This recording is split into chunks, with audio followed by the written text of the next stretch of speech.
Police 3 जवाबदारनि खे गिरफ़्तार कयो। IG सिंध पंहिंजी ब्रीफिंग में ॿुधायो आहे त सिंध पुलिस कश्मीर मां निंगरी अली शाह खे बि बाज़ियाब करायो।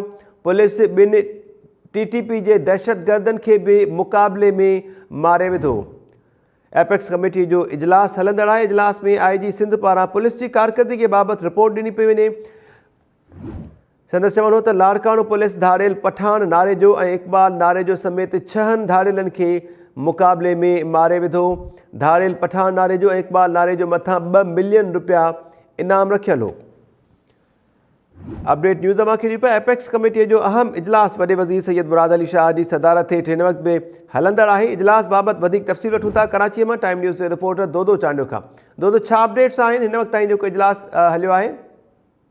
जी, ही जेको इजलास आहे एपेक्स जो 5 महीननि जे वक़्फ़े खां पोइ थियो आहे। वॾे वज़ीर जी सदारत में जंहिंमें कोर कमांडर DG रेंजर्स ऐं ॿिया शरीक आहिनि।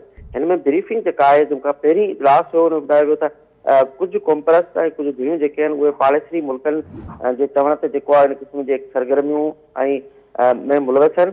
ऐं उन खां पोइ हाणे जेका ब्रीफिंग ॾिनी आहे IG सिंध हुन ॿुधायो त साल 2000 में दहशतगर्दी जो को वाक़ियो पेश कोन आयो।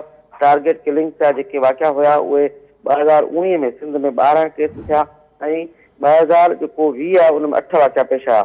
19 में जेको आहे उहो 1539 माण्हू जेके आहिनि उहे क़तल थिया, जॾहिं त 2020 में जेको आहे 1525 माण्हू क़तल थिया आहिनि। अहिड़ी रीति 2019 में भत्ताखोरी जा 166 केस वाक़िया रिपोर्ट थिया ऐं 20 में 158 थिया आहिनि।